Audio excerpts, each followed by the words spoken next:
Assalamualaikum warahmatullahi wabarakatuh. Baik, kami dari kelompok 1. Izinkan kami sebelumnya untuk memperkenalkan diri terlebih dahulu. Saya sebagai moderator, Fauziah Renaldi Putri, dan bersama rekan saya, Widya Afrila dan Ais Novia Meila.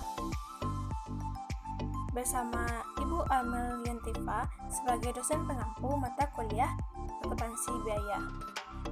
Nah, pada kesempatan kali ini, kami akan membahas mengenai PT Unilever. Apa saja yang akan kami bahas? Yang pertama, profil perusahaan. Yang kedua, jenis produk yang dihasilkan. Yang ketiga, proses produksi perusahaan. Yang keempat, jenis-jenis biaya yang dikeluarkan perusahaan. Profil perusahaan PT Unilever Indonesia Terbuka.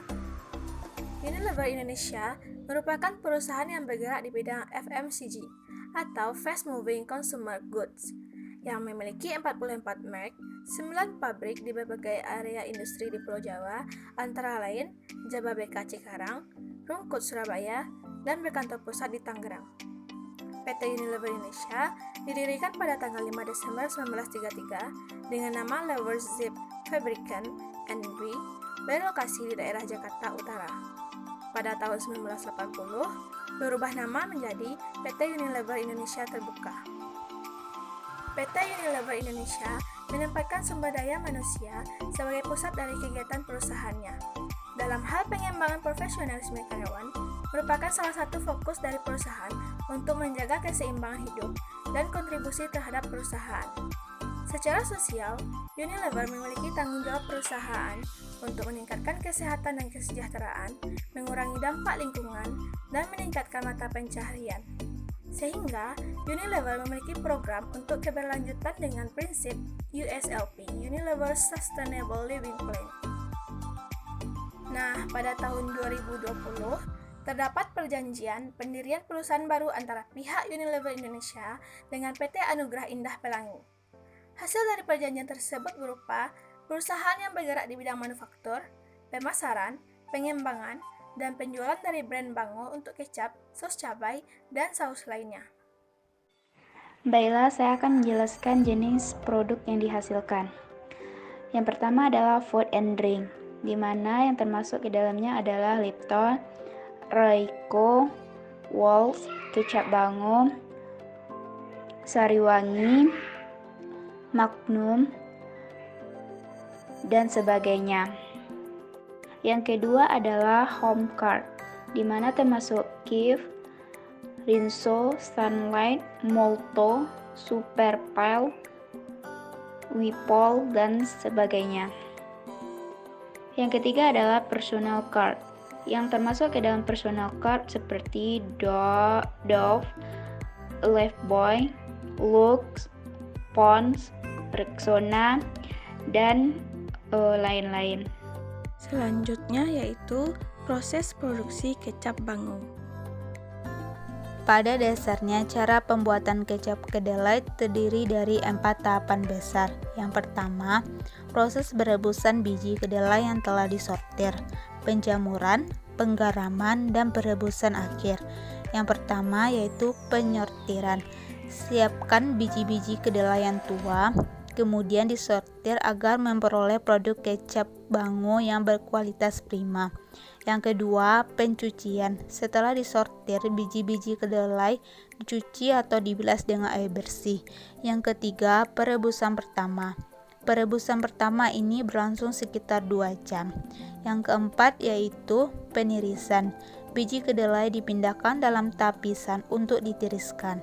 Yang kelima, penjamuran. Setelah keadaan kedelai dingin dilakukan penjamuran.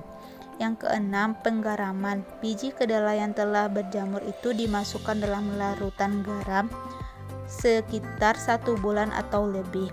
Yang ketujuh, penyaringan pertama. Setelah proses penggaraman selesai, lalu disaring dengan menggunakan kalo.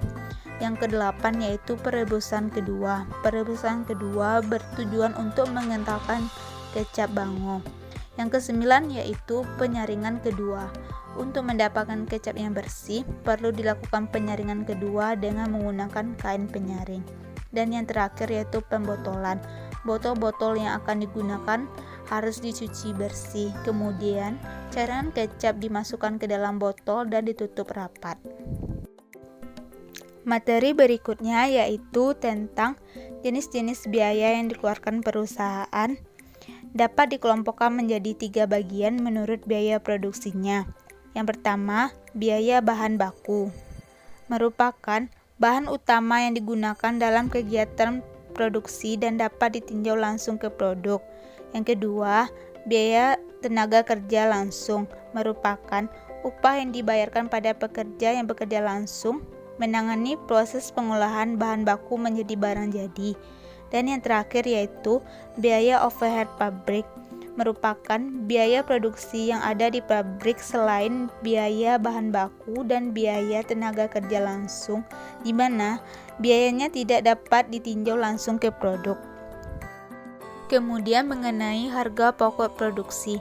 Harga pokok produksi merupakan semua biaya yang telah dikorbankan dalam proses produksi atau kegiatan mengubah bahan baku menjadi produk selesai yang meliputi biaya bahan baku, biaya tenaga kerja langsung, dan biaya overhead pabrik. Berikut ini merupakan contoh perhitungan harga pokok produksi. Harga pokok produksi terdiri dari persediaan bahan baku langsung awal, pembelian bahan baku langsung, potongan pembelian, bahan baku langsung tersedia untuk digunakan, persediaan bahan baku langsung akhir, bahan baku langsung yang digunakan, biaya tenaga kerja langsung, biaya overhead pabrik, bahan penolong, asuransi pabrik, penyusutan bangunan pabrik, beban pabrik rupa-rupa, total dari biaya overhead pabrik, total biaya produksi, BDP awal, total biaya yang dibebankan, BDP akhir, dan akhirnya akan menemukan harga pokok produksi.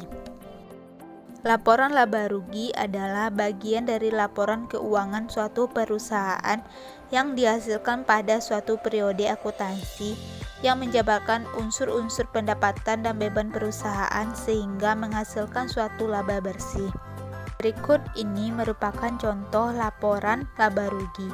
Di dalam laporan laba rugi terdapat harga pokok produksi, penjualan, persediaan barang jadi awal, barang jadi tersedia untuk dijual, persediaan barang jadi akhir, harga pokok penjualan, margin kotor atau laba kotor, beban administrasi, beban penjualan, total beban administrasi dan penjualan, kemudian laba sebelum pajak.